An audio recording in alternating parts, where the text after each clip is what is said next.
How's it going, everyone? Welcome back to the homestead. If you've been following the weather throughout the western US states, you may have seen that we've gotten a pretty bad cold snap over the past week and a half to 2 weeks. It's been not only cold, but also given us some pretty bad winds from the north as well. And as you can see around me, we got a little bit of snow last night. About an inch to an inch and a half, so nothing too crazy. But all that said, we planted 23 pounds of seed potatoes in the garden already. Are they going to survive? What's the status of those potatoes? Do we have a backup plan? That's what this video is going to discuss. So let's get inside. Let's start talking about all that. The first thing I'm going to be doing is relying on the potato's natural ability to withstand the cold when it's still left in the ground. This is one of the huckleberries that I pulled out of the row this year. Not last year when I was harvesting, this year when I was tilling up the row to replant the potatoes. And I've been keeping it a bit of a secret from you guys to show off in a video just like this, because unfortunately with all the cold that was coming through, I figured that this video might happen. So this is just a testament to how well potatoes can last when they're left in the soil. Now, of course, this one did have a pretty good layer of snow throughout the majority of the winter, but not all of winter. There were plenty of times when there was barely any snow, if any, and the temperatures were getting down into the teens and sometimes single digits.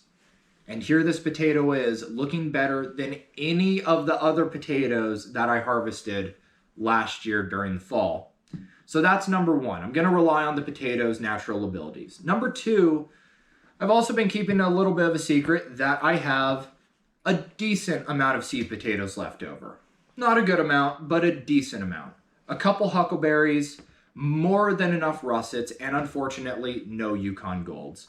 I ate all the Yukon Golds that I could, and I planted the rest because they were my favorite potatoes. So fingers crossed that those end up growing well. But like I say, we do have some of the potatoes that I grew last year, just in case the ones I planted this year don't turn out. And as Clint Smith says, and a lot of other wise people, 1 is none, 2 is 1, 3 is better. And since I don't want to rely on just the potato's natural abilities, nor do I want to put all of my emergency eggs in one basket, as you may say, I went out and bought 16 extra pounds of seed potatoes. I got these here locally. I have Purple Viking, an early golden variety, and Kennebec Red. And I'm very excited to grow these. You may be asking yourself, how am I going to grow these if the potatoes I already planted are growing fine? If you recall last year, I tilled up a very large section next to my shop where I was planning on growing either corn or wheat. And since I have yet to grow either corn or wheat, if the potatoes I planted earlier this year are growing fine, if they sprout up and are looking fine here in about, I would say a month and a half, then I'll just plant these over next to my shop. If they died out, if they don't sprout in about a month and a half, like I say, I'll have these on standby, ready to go and ready to plant well after any threat of any frost, just in case. So that's my plan. I have the potatoes' natural abilities, a little bit of a backup from last year, and then a complete backup if all else fails. And we may just have a massive potato harvest if the ones I planted earlier in the year grow as well. 23 pounds grown earlier in the season, plus 16 pounds planted a little bit later. Yeah, buddy, that can be quite a bit of potatoes, but we shall see. The mailman just dropped off 30 root strawberries. Let's open this guy up. So hopefully you can see that okay. This was inspected by the Oregon Department of Agriculture, as you can see there. And it does say open on arrival, so we are going to open upon arrival.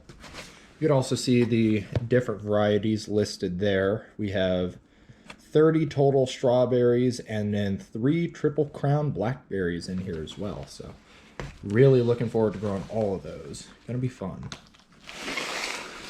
And there we are.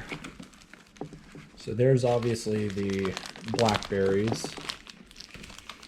And they actually taped them in there pretty damn good, I'll say. Got a couple leaves growing up there already, but from what I've heard, those will die back. The strawberries are also taped in there really well. Fort Laramie down there. Got the packing slip and a thank you. So we're gonna look through all that, get these taken out, and show them off. So here's what all came in the box. We have 10 Fort Laramie strawberries, 10 Cavendish, and 10 Benton. And these are all bare root starts. So for right now, they're gonna go in my refrigerator. And it says in the paperwork that they can last up to a week in the fridge. The reason we're putting them in there is because they're dormant for now. And being as it's so cold outside, I don't want to plant these until a little bit later. And then we have 3 of our blackberries here. They did leave a note saying that the rest of the blackberries in my order are going to be coming later, being as they just don't have them growing yet. And then we have some different planting instructions. Always very helpful when they include planting instructions, even if you're a very well-seasoned gardener. It's just always helpful to go through, take a quick look if nothing else.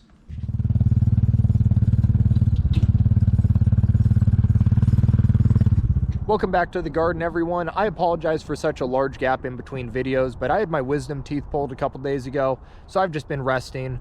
Today, however, we're not only going to remulch over all those rows, because you can see that the wind kind of tossed up all that straw, but we also got in our root strawberries. 30 in total of 3 different varieties. The vast majority of those are going to be going into the log raised bed. Some are going to be going into the former chicken brooder, and then the rest are just going to be spread throughout the property wherever we could put them. So without any further ado, we're about midday right now, so let's get to work. So I have a bit of a status update. Both of the beds are amended with compost, biofish, and gypsum. The reason I added gypsum is just to keep the soil loose, break it up a little bit. This bed in particular was pretty compacted. This bed wasn't too bad, but when I was harvesting the potatoes last year, I could tell that the soil could be a little looser, so just spread a box in between both beds. The biofish is an all-purpose fertilizer that we talked about in one of the potato videos, and the compost is pretty self-explanatory. I didn't add too much of the compost, being as I did spread an entire box of biofish in between both of the beds, maybe an inch or so of compost over the top, and the soil wasn't too bad to begin with. Fertility wise, it was just pretty compact. So it's all tilled up, it's all nice, fluffy, organic looking. So we are just about ready to plant those bare root strawberries. So we're gonna go inside, get those out of the refrigerator where they have been dormant for about a week since I've gotten them, get them soaking in some water, and start talking about the different varieties we have. And there we have our 3 varieties of strawberries. Cavendish up top, Fort Laramie on the right, and Benton on the left.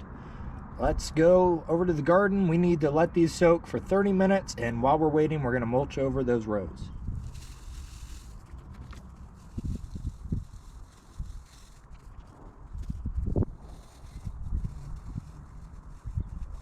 So I wasn't able to get all the rows mulched over before the strawberries were done soaking. So here we are, we're gonna get them all laid out. The camera battery is running a little bit low, so in case it dies, here's my plan.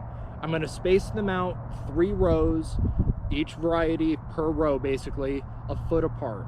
So that's just the general idea. There's plenty of videos on how to plant bare root strawberries. I am by no means an expert. This is my first time doing it.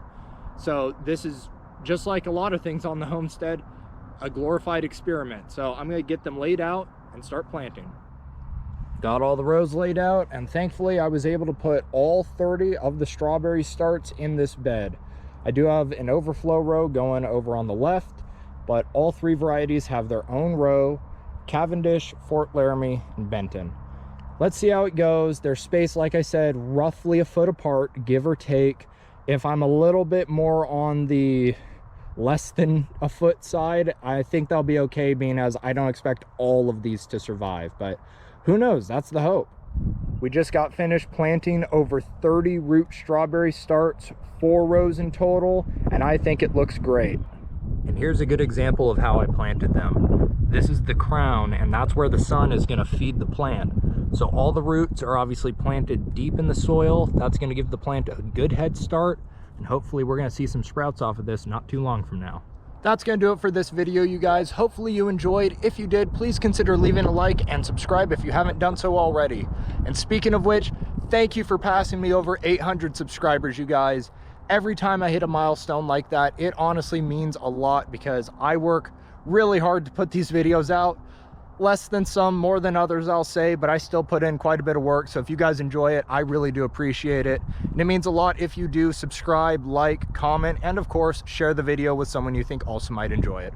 With that, thank you for watching. Think for yourself, shoot straight, and I will see you next time.